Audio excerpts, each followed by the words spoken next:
शेगावमध्ये एवढी पब्लिक कोणासाठी आली आणि एवढी धडपड का चालू आहे तर चला सांगतो। तर मंडळी, तुम्हाला माहित आहे बाप्पाच्या विसर्जनच्या दिवशी आपण गायब झालतो। नेमकं कुठं गेलतो ते व्हिडिओ मध्ये मी दाखवणारच आहे। आता डायरेक्ट माता राणीच्याच आगमनाला वापस आलो। आता हा काय प्रकार, बॉडी दाखवायसाठी आला आणि कॅमेरा लावल्याबरोबर तर पळून गेला। आता सगळीच मंडळी चालली व माता राणीला आणण्यासाठी त्यातून 440च्या स्पीडनं।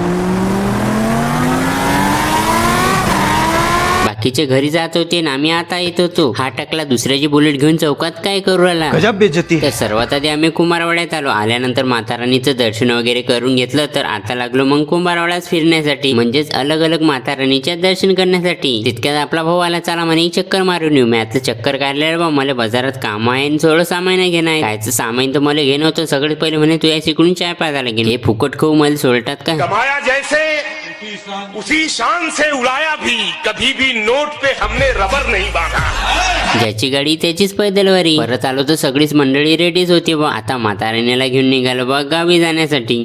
A few moments later. घरून परत आलो फक्त माहोल पाहण्यासाठी। नेमकं माहोल कशाचा आणि एवढी पब्लिक कोणासाठी आलेली आहे तर चला तुम्हाला सांगतो। घरून परत याचं कारण हा माहोल पाहण्यासाठी। पहिल्यांदा एवढी पब्लिक होती शेगाव मध्ये की तुम्हाला काय सांगा। कारण खानदेशची आणबान शान म्हणजेच दीपक बँड आलेला होता आणि त्याचा क्रेज एवढा होता की काय सांगा। आणि एवढी पब्लिक, अरे बापरे, तुम्हाला काय सांगा, व्हिडिओत पण येत जाईन एवढी पब्लिक जमलेली होती। मग तर सर्वात आधी आपण डान्स वगैरे करून घेतला। मज्जाच वेगळी असते ना रे भाऊ एवढ्या फील्ड मध्ये। महाराजांच्या चौकात एवढा धुमाकूळ घातला की पाहून घ्या एक वेळा।